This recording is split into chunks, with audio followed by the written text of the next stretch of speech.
Hello, this is Tom Whitaker, one of the founding members of the Care for Our Common Home ministry at St. Mark Parish, and your host for the evening. Thanks for joining us as we discover citizen science as a family-friendly way to explore God's gift of creation. We hope it ignites wonder and appreciation as it has for us. We'll share some information about St. Mark, then move to our presenters and Q&A, followed by a wrap-up, reflection, and a closing prayer. All participants are going to be muted. The webinar will be about an hour. We'll open the chat box during our guest speaker's presentation for Q&A. The webinar is being recorded, and we'll send a link to all registrants. For now, you might find it helpful to select Speaker View and make the shared slide bigger and more readable. Let's begin with a blessing from Deacon John Allen. Hello, I'm Deacon John Allen from St. Mark in Vienna. I'm delighted to welcome you to the second Care for Creation Network webinar. I offer you blessings for an open mind and an open heart as you start to see God's great love and care for us through his gift of creation. God has written a precious book whose letters are the multitude of created things present in the universe. I'd like to open with a prayer from Laudato Si. All-powerful God, you are present in the whole universe and in the smallest of your creatures. You embrace with your tenderness all that exists. Pour out upon us the power of your love, that we may protect life and beauty, living as brothers and sisters and harming no one. Teach us to discover the worth of each thing, to be filled with awe as we recognize that we are profoundly united with every creature as we journey towards your infinite light. Thanks, Deacon John, and welcome from St. Mark Parish. We are part of the Care for Creation network within the Diocese of Arlington and started a Care for Our Common Home ministry at St. Mark in 2017 after studying Laudato Si, the Holy Father's 2015 encyclical on the environment. I'd like to offer a special welcome to participants from other denominations and other faiths who are interested in creation care. We recognize caring for creation as a common theme in all faiths. Reading the Holy Father's encyclical gave new appreciation for both the human and natural environment within God's creation, its beauty, value, and fragility. We discovered a need for action, but many occasions for joy.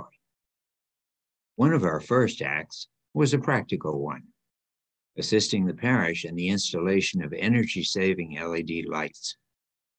Now, our co-chair, Betsy Zolper, will speak about our newest and more visible development, the Creation Care Mary Garden. Our latest project is a Creation Care Mary Garden, located not in a far corner, but where people entered the church. This sacred garden includes plants that are associated with Mary and Jesus and are native to the region. Native plants are critical to the life cycle of native birds, bees, and butterflies that in turn support and pollinate growing things throughout the area. By sustaining this natural ecosystem on church property, we hope to encourage other schools, parishes, and families to add and foster native plants on their own grounds. Learn more about how you can support native plant and pollinator communities in next month's webinar, Landscaping with Care. We'll share details later. Our Creation Care Mary Garden was brought to life with the help of third grade students at our parish school. We pray that their awareness grows along with their experience. These are not just children, but the generation that inherits the hope and challenges of the earth that we leave them. Thanks, Betsy. In our ministry, we also help our students plant and nourish ideas. Our religious education students at all levels reflected on the words of Pope Francis and the life and example of St. Francis.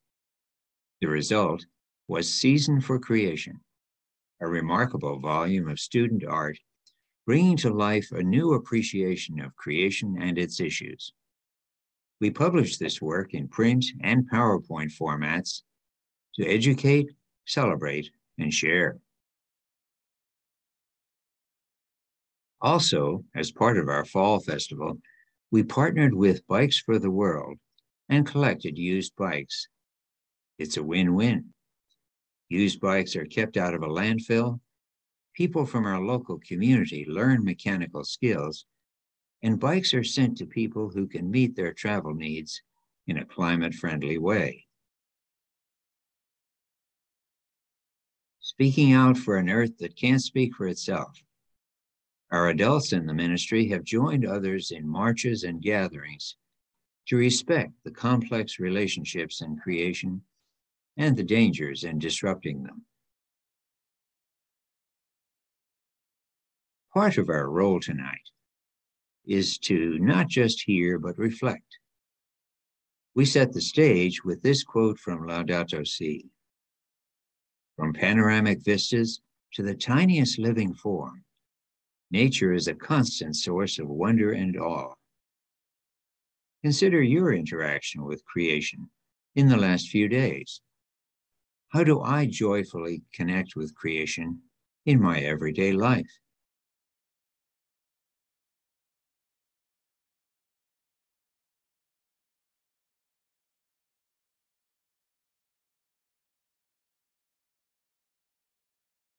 We'd like to take a moment now to share details of other webinars in this series hosted by our Care for Creation Network.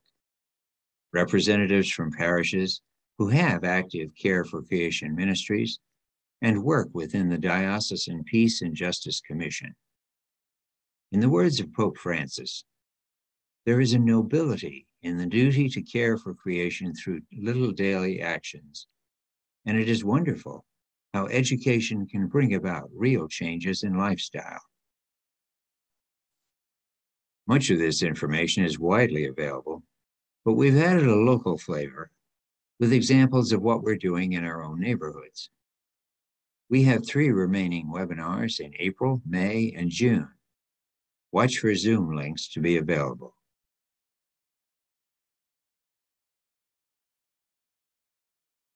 We also welcome the poetic insights of St. Hildegard of Bingen, a medieval mystic and inspiration for this webinar series, who shared in her experiences and writings an intimate connection between God and all beings. Pope Benedict declared her a doctor of the Church in 2012.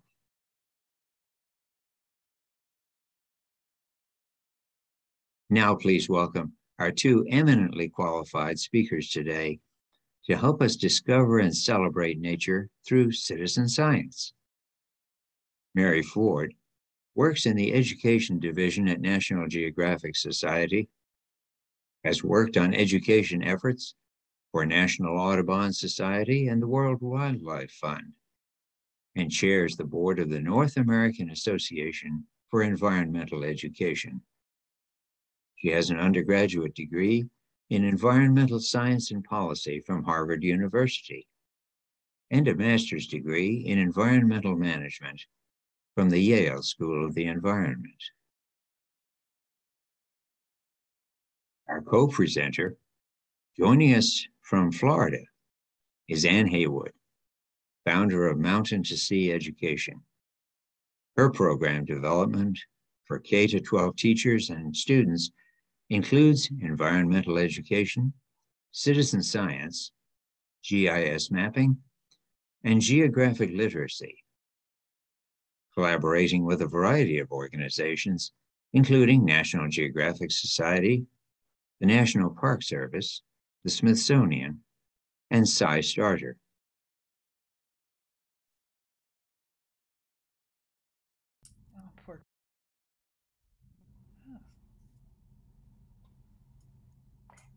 Thank you so much for those kind introductions and for inviting us to present our work and our love of nature to you all.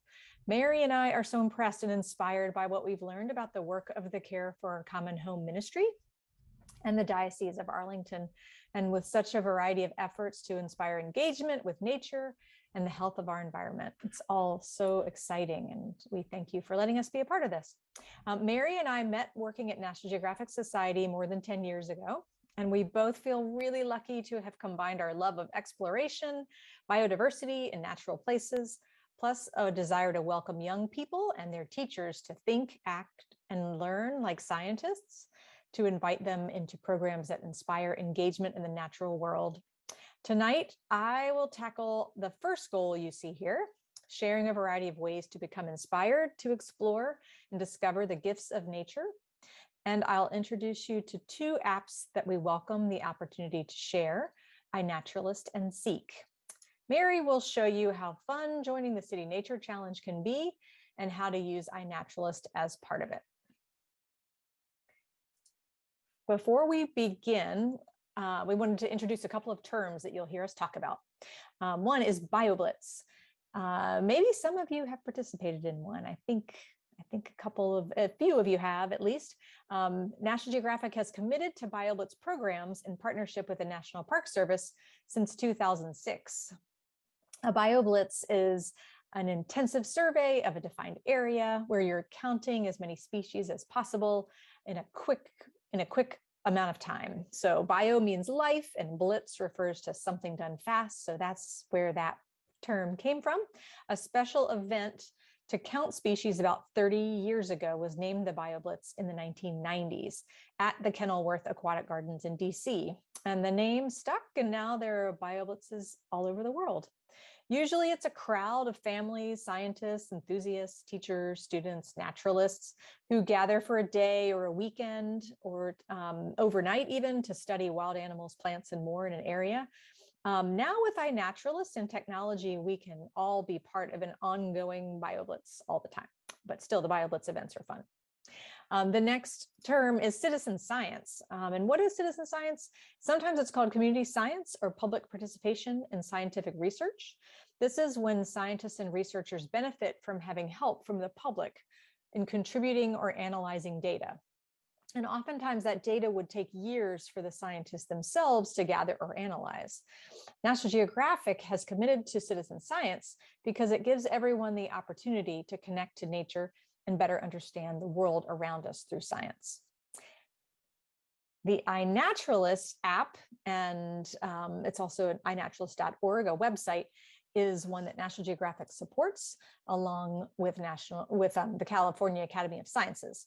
And this is actually a social network for people who love nature. It's one of the tools that we are most excited to talk about. It allows for observing, recording data, and identifying species. And by participating with iNaturalist, your data can be included in a global database that's used by researchers for biodiversity research. Before we get into the details of iNaturalist, we wanted to just share a few ideas for finding joy and connection with nature, things that we've learned through the years. And I know for sure that many of you have your own ideas, so feel free to add those into our chat and share those.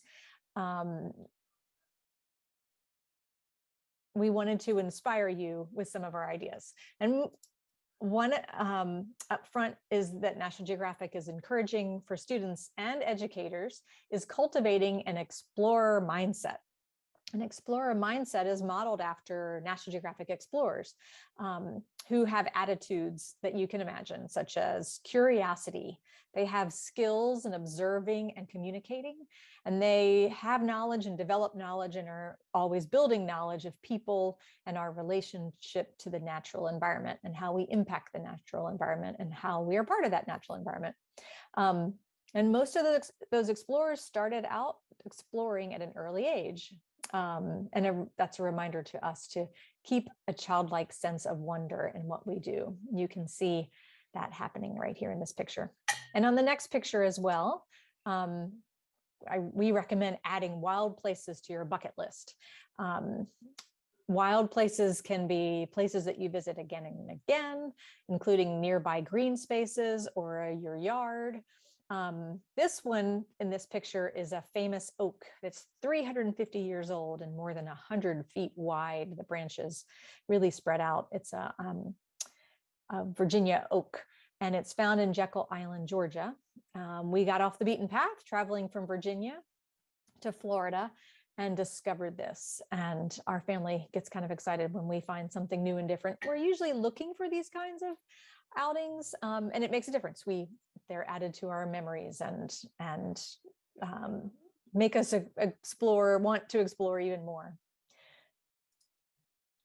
Also, you can connect with nature by finding people and programs. For example, Scouts. This is my daughter's Girl Scout troop. We explore through camping trips, nature centers and zoos, adventure outfitters, creating memories and putting friendship in front and center in nature. Also getting that explorer mindset. We expect that will last a lifetime for these Scouts. So it's worth the time and the investment. Also, when you're finding the programs, you oftentimes find the people, the amazing people. A couple that we've met through BioBlitzes and through using iNaturalist include Tiffany Moore on the left. She's a butterfly expert at Zoo Miami. And Joe Montes de Oca is our iNaturalist super observer in South Florida, who we found through our iNaturalist social network. He has more than 15,000 observations of living things recorded on iNaturalist. He's a nonstop explorer and a naturalist in his free time. He's actually a high school teacher in his day job, but this is part of what he does. So seeking out these people and these programs can really make a difference in how you experience your local natural environment. Also, looking for natural phenomena like life cycles can be really exciting. The diversity of caterpillars and butterflies is more vast than I ever learned in my biology class. And it's always exciting. This is the caterpillar and the chrysalis and the butterfly of the Atala hair streak, which is native in South Florida. And it almost disappeared until efforts to plant its native host plant, the Kunti, were more widespread. It almost disappeared in the mid 20th century, around the 1950s, and people realized that host plant needed to be planted. So it's one of the most exciting life cycles that we watch in our yard and in our neighborhood here in Miami. You can find fascinating life stages of ladybugs and birds' eggs, monarchs on milkweed, and iNaturalist can help you identify those stages and those species. We also recommend trying photography and sketching and getting artful in what you do. Recording your wildlife sightings with photography can be really exciting.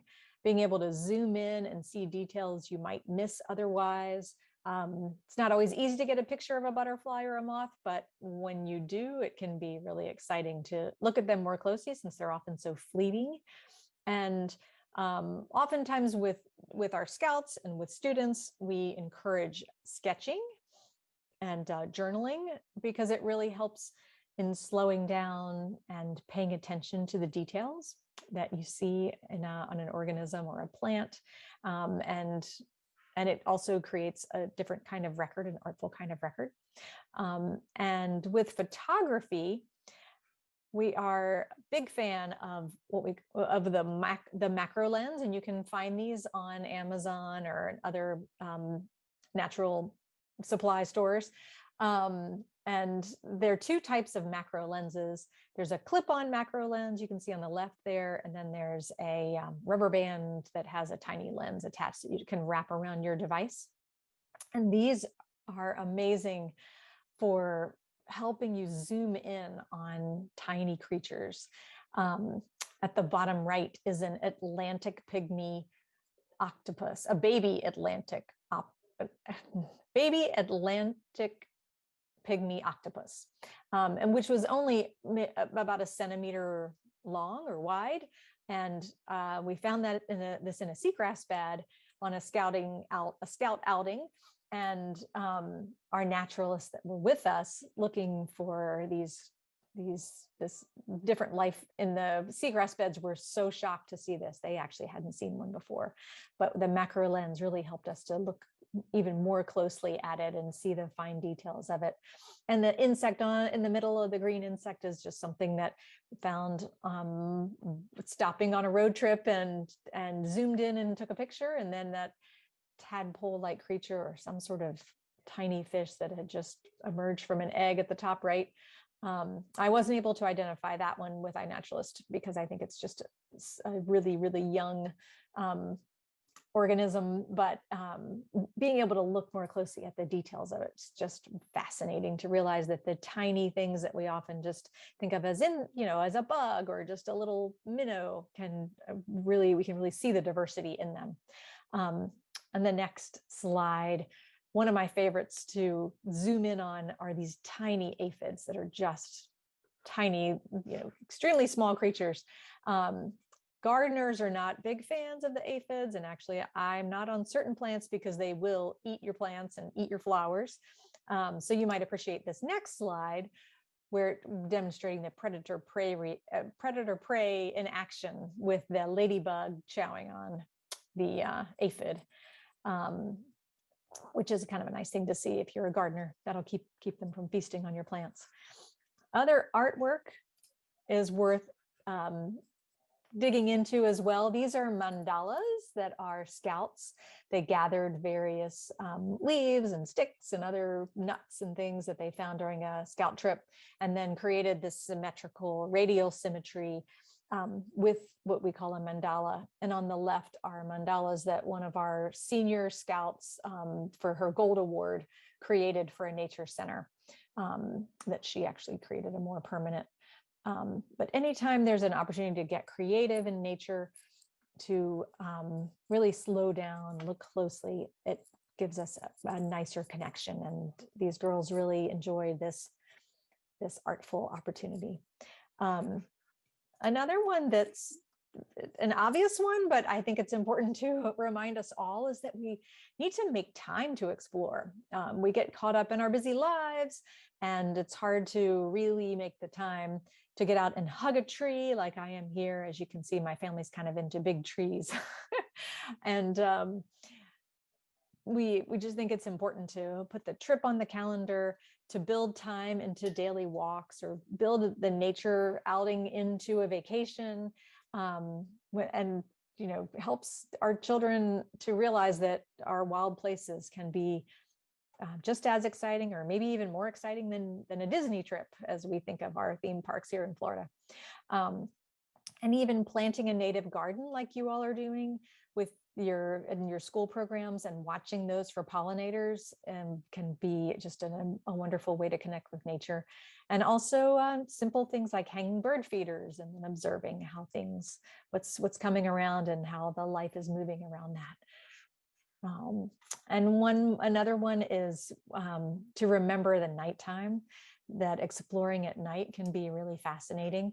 You can hang a sheet and put a flashlight on it and find amazing creatures that might seem like a nuisance at night, things that are trying to fly inside your house. But when you zoom in on them and look closely at them, and this little hopper in the bottom corner, something from a night light sheet activity. And I think we found probably 20 different insects that were this interesting. You just realize how amazing the life is. This one's only about 3 millimeters long, but on zooming in, you can really see that they are wonders of nature. And then last tip is finding resources. There's a lot of resources that National Geographic has created. Mary and I have worked on a lot of resources for teachers, for students, for families, for nature centers. So you can find guides to organizing BioBlitz events, bingo games, drawing and sketching guides, journaling activities to encourage slow looking and observation, and also just ways to cultivate relaxation and being present in the moment, which we know are pretty important right now. People need as many opportunities as they can to relax and be in the moment. And Mary and I are really proud. We've worked with a lot of different educators and with National Geographic education staff to create a lot of resources to help you, really any audience, deepen their connection to the natural world. So I next want to just show you a little bit about iNaturalist. Mary's going to give you more details on how to actually use the app. But this tool that allows you to observe and identify and discover organisms wherever you are is so useful. And the data you'll see in the next slide is really, really fascinating. So you can see there are more than 90 million observations that people have contributed to the iNaturalist platform. And that is data all over the world, and it's available at iNaturalist.org for anyone to explore. So you can zoom in on any region in the world and see what kinds of organisms are found there. And you can actually see your data, you can visualize other people's data, and there's projects as well that are worth exploring to see the different kinds of data. And the City Nature Challenge has a project, we'll have projects every year. Mary will be telling you more about that, but there's just a ton of information that you can explore here. And I'll show you an example. Well, first, let me just mention a little bit more about how iNaturalist data can contribute to science. There can be tracking of changes over time, key events through charting the spread of invasive species, looking at native species in different environments, and also new discoveries are made through with iNaturalist. There are countless stories of people who are not trained scientists who discovered a new species or a rare species in a particular area that was maybe surprising. And I'm proud to say that I have an observation of an ant here in South Florida that a researcher contacted me and asked me if they could use the picture because it was almost like a combination of two species that hadn't been seen very frequently.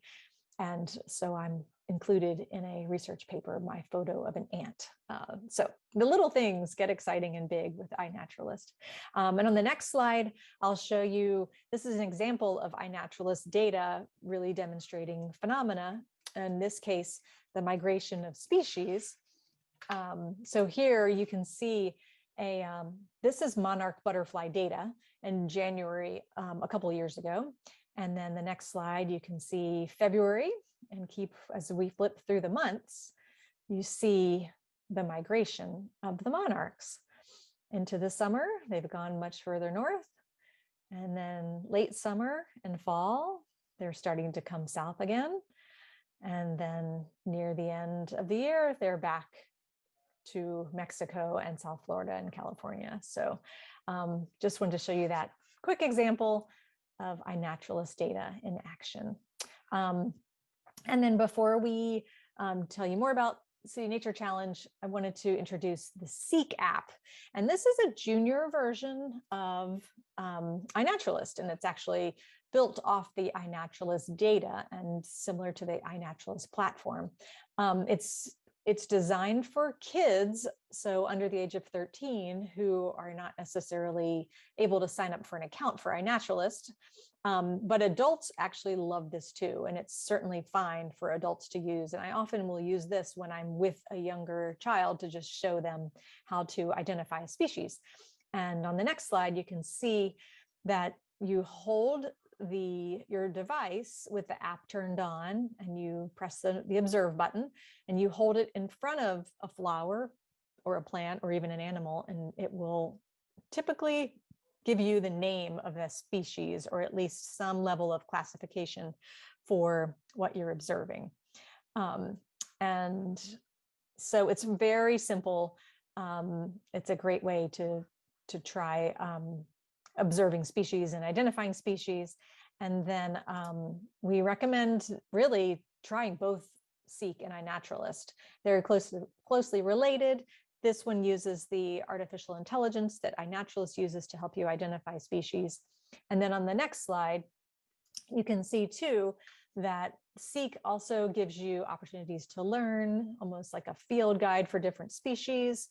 You can earn badges for having a certain sightings. You can explore this and learn about the species that you might see nearby when you're in a certain place.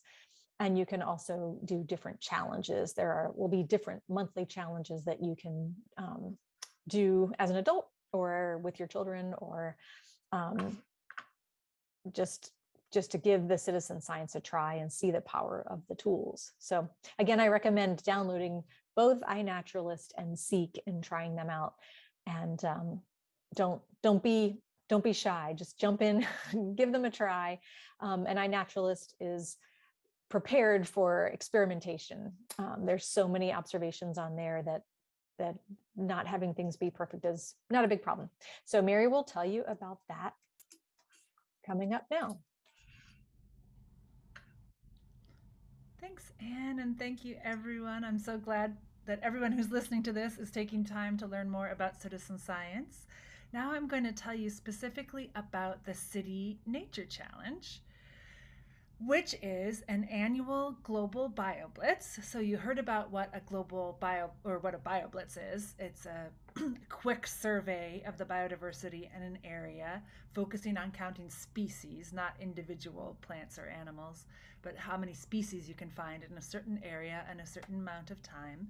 And the City Nature Challenge is set up so that cities across the world count species at the same time and kind of compete. I'll talk a little bit more about that. So it's started as a competition between San Francisco and Los Angeles, coordinated by the California Academy of Sciences and the Natural History Museum of Los Angeles County. And then that was only a few years ago. And since then, it's expanded now to include 419 cities in 44 different countries.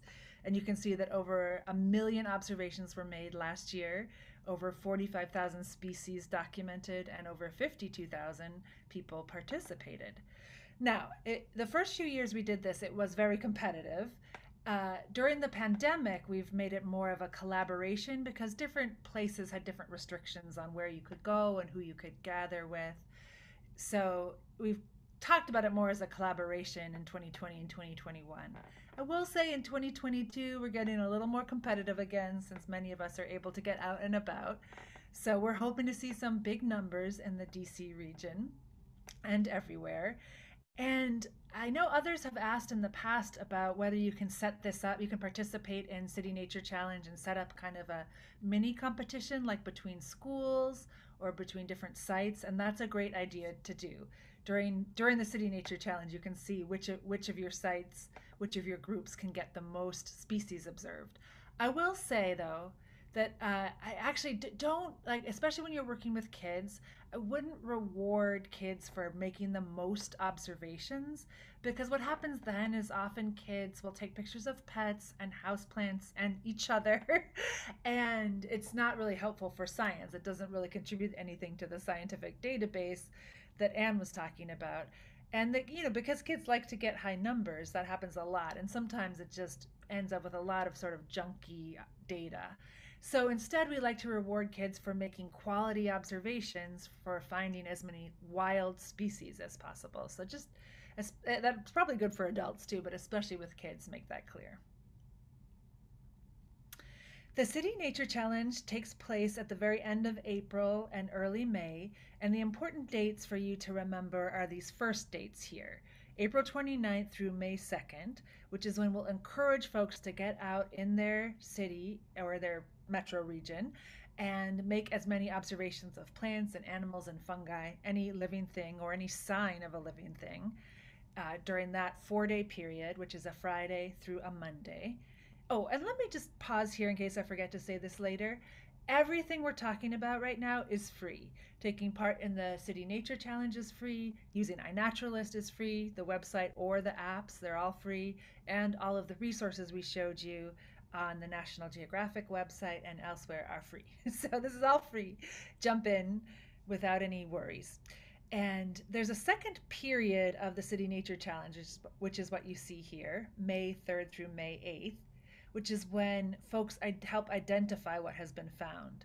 So that's a great and fun thing to participate in too if you want to go to the iNaturalist website and help identify different plants and animals. But the most important thing is to get out during that first weekend and make as many observations as possible.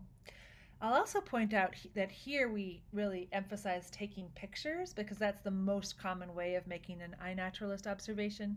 But you can also record sounds in iNaturalist, and I've actually started to do that quite a bit. So recording bird songs or sounds of insects or even frogs.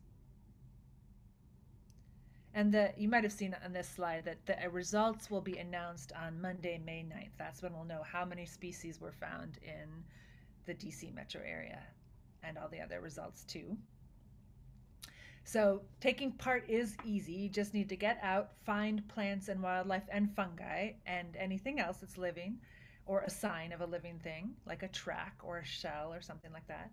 Take a picture or record a sound, and then you share it through iNaturalist. Now, I'm not going to go into a lot of detail about exactly how to use iNaturalist. There are actually a lot of webinars coming up that will have more specific instructions on using iNaturalist if you're new to it. And there are also recordings, and I'll share a little bit later how to find all those resources and virtual events coming up. But it is also fairly easy just to figure out on your own. And the first step is just to create an account, which is easiest to do on the website. And then you just get outside and make your observation and share it with iNaturalist. So when you're using the app, it's really easy to just take a photo or record a sound. Make sure your geolocation is turned on your phone and you've given permission for iNaturalist to use it. Nowadays, that usually happens automatically unless you've turned it off, just so that your observation comes with a geographic point. Now, if you are making observations in your backyard or in a schoolyard or somewhere where you want to retain some privacy, you can change that geo-privacy category from open, which is what you see on the screen right now. You can change that to be obscured, which just means that it shows the general area without the specific point, or you can even make it totally private. And actually, if you happen to find like a threatened or endangered species, the app will automatically obscure the location so that nobody can go pick an endangered flower or something like that. So anyway, once you make your observation and it comes with a geotag as well as a date and time that will come in automatically from your phone as well, then you have a great data point and you just press share. Oops, these slides are going fast. So the amazing thing about iNaturalist is that it has artificial intelligence built into it, or sometimes we call this kind of an artificial intelligence, we call it computer vision. And what happens is iNaturalist uses the database of photographs that have been submitted over the years to analyze any new photograph, and it can make a very good informed guess about what it is. It often can identify it down to species level. In the example on the screen right now, you can see that the artificial intelligence knows that it's a violet. It's not sure which species it is. So that's fine. You could enter this observation as a violet. You don't need to know exactly what species it is. Just put it in as a violet. Other people will come along and help identify it down to species level. And even if you only knew this was a plant, you could just enter it as a plant. You do not need to know the identification to share it. You can just enter it with the most basic identification you can think of, and then other people will help you refine that identification. That's the power of the social network. Come on, slides. Oh, okay. I just want to talk about making sure you mark whether your observations are wild or captive or cultivated. Now, it's okay to submit observations of captive animals like your pets or cultivated plants like in a garden. That's okay. iNaturalist will accept those, but they're not that helpful in terms of understanding ecology. They're not that helpful for research. So we tend to discourage that. If you do submit a picture of a captive animal, like my friend's dog Lonnie here, Lonnie thinks she's wild, but she's not. So you should mark that as captive. Any pets or any animal in a zoo or something like that should get marked as captive, which is right there in the iNaturalist app. This fox, this other picture here, this fox was taken, this picture was taken in somebody's yard, but of course the animal still isn't captive. They just wandered into the yard, so that's a wild animal. Plants can be a little bit trickier when you're trying to figure out whether it's wild. So there's a couple of interesting examples on here, like there's some dogwoods shown in that middle photo. These dogwoods are growing wild, so they would definitely just be considered a great wild observation on iNaturalist. There's also I think that's a Philadelphia fleabane that's growing in a crack in the sidewalk. That is still a wild plant, even though it's in a very urban built environment, because it wasn't planted there. Nobody planted it in a crack in the sidewalk, and it's just growing on its own with no care or cultivation. Here are some cultivated plants, anything in a garden, obviously. Now what's interesting in the photo of trees here is that there's some dogwood trees there too, but in this case the dogwoods have been planted, so they are considered cultivated. Now I'm just going to share a few tips on how to make a good iNaturalist observation. Sometimes one picture is enough, like in these great pictures of a butterfly and a squirrel, but often you want to take multiple pictures of the same organism to help other people identify it, or to help the computer vision identify it.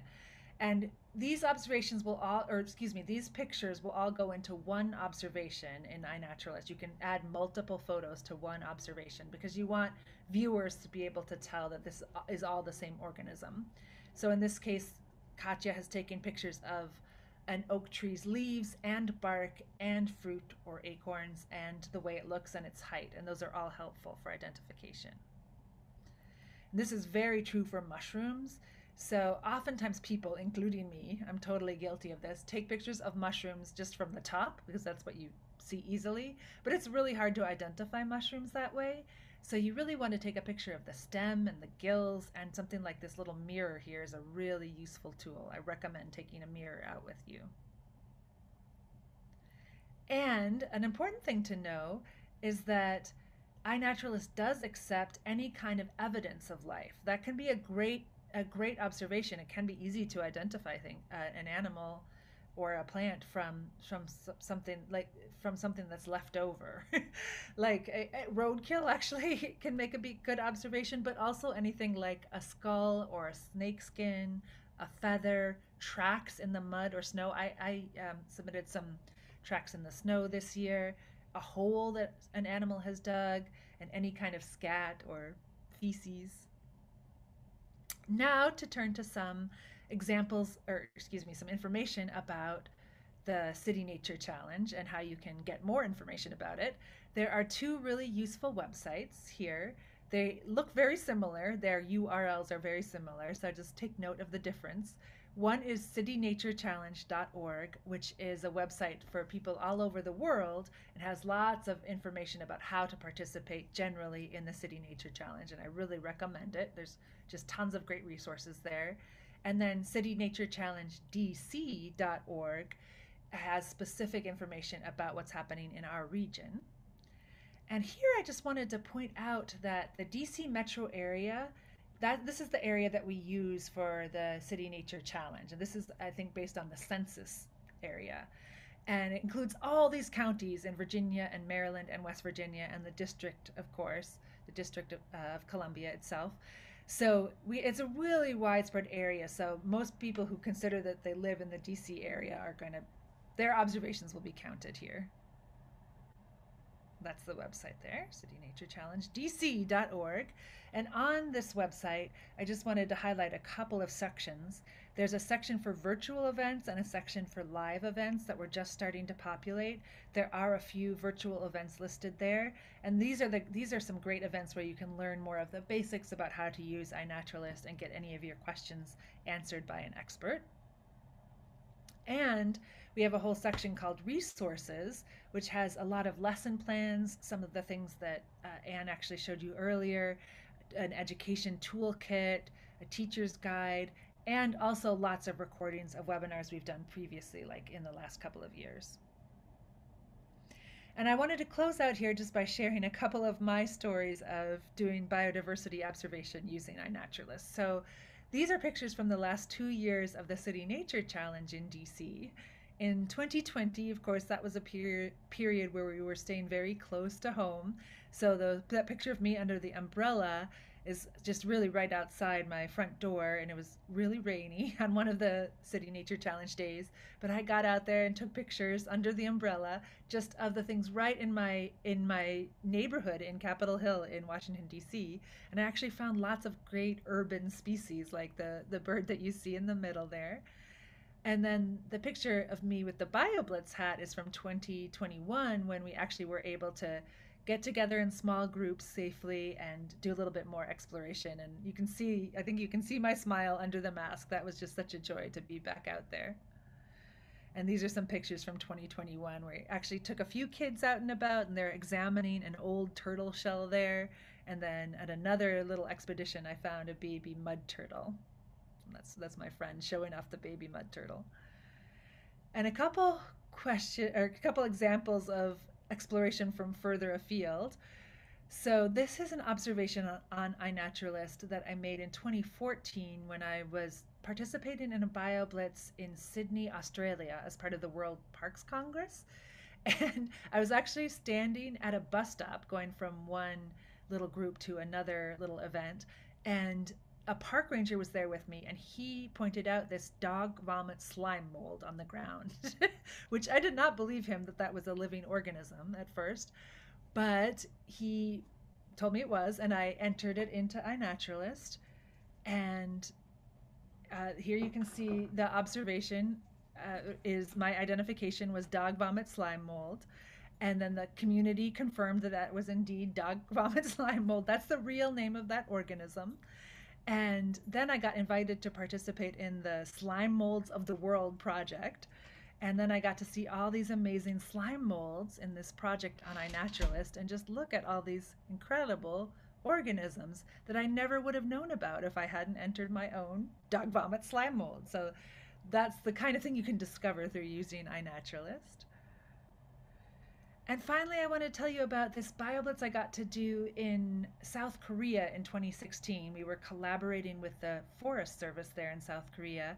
They wanted to learn more about this area, this is sometimes called the Punch Bowl region. It's right near the border with North Korea and the demilitarized zone. And there's been the nature there has been protected really well because there's much less development than in many other parts of the country. So we did a really great BioBlitz with lots of local experts, and we had a lot of kids out there. But there were a lot of challenges, like they do have these little signs around that warn you that there might be mines out there. So we had to be careful. But everyone there was really used to that and game for exploration anyway. So I think if they can do a BioBlitz there, then we can certainly do a BioBlitz in DC. And this is just a picture of a bunch of the Korean scientists out with us and looking into North Korea there.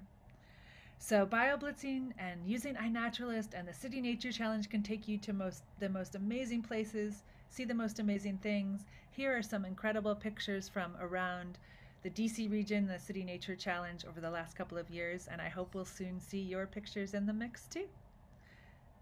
Thank you, everyone.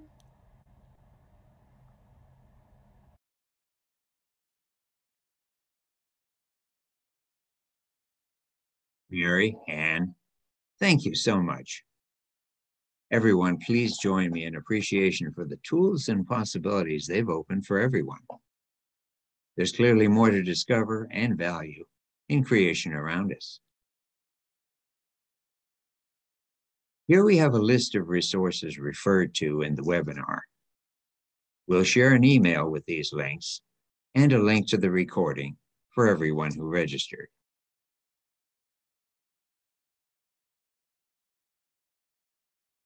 As you can see from this list, many parishes have active Care for Creation teams. An informal network of teams in the diocese meets quarterly to share ideas about what we're doing in our parish communities. Feel welcome to join us and see what your neighbors are doing.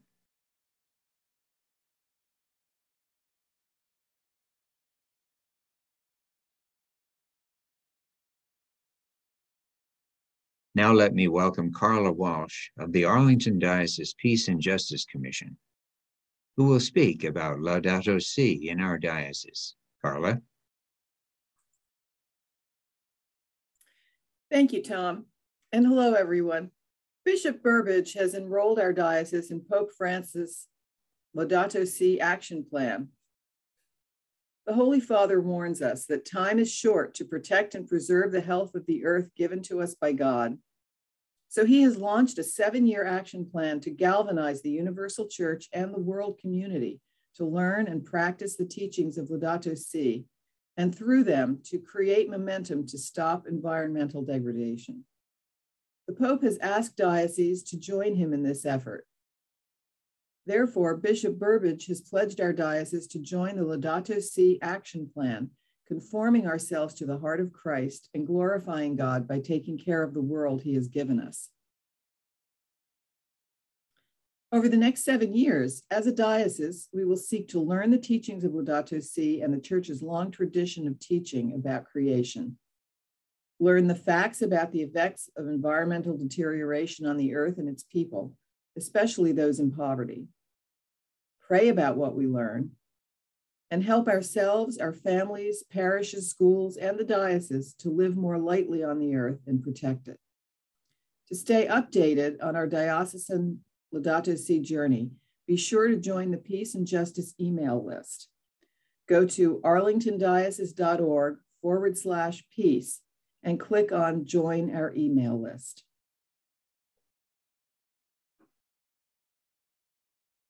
Thank you, Carla. Already, Care for Creation teams at parishes across the diocese host events where parishioners meet nature where it is. This example is in one of our parishes in Burke.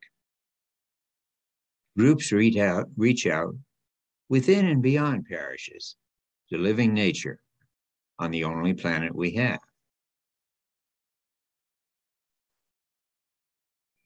We hope you enjoyed learning about Seek and iNaturalist and are intrigued to try them out with your family and friends. Now is a good time to practice using iNaturalist before the city challenge that Mary introduced, and maybe even form a group and go exploring as citizen scientists. Now let me introduce Annette Kane, who will share our closing prayer.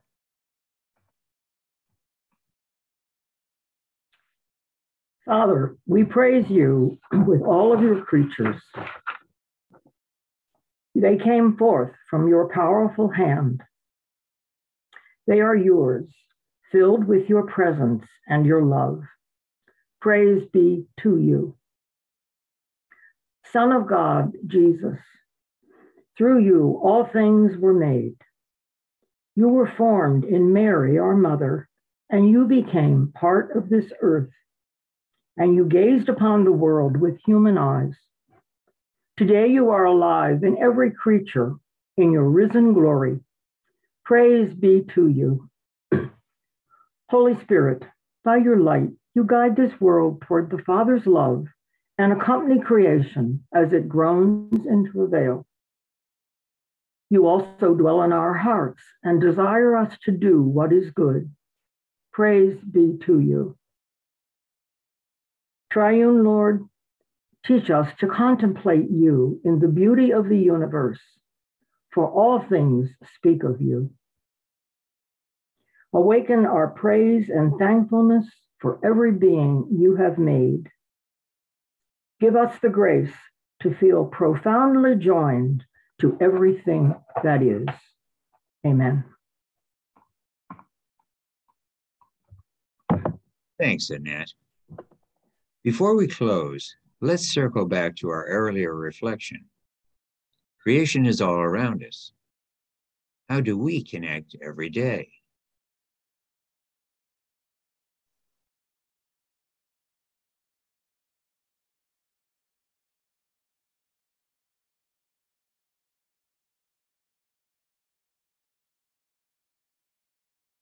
Here we'd like to share a word cloud created by St. Mark third graders in response to the reflection question we just brought up.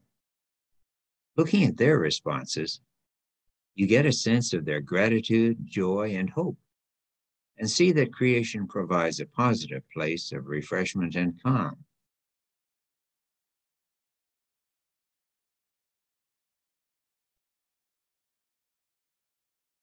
Thank you so much for joining us. We hope, here sharing a sunflower image by the Ukrainian artist Ilonita, that you can continue to discover and celebrate creation in special ways every day.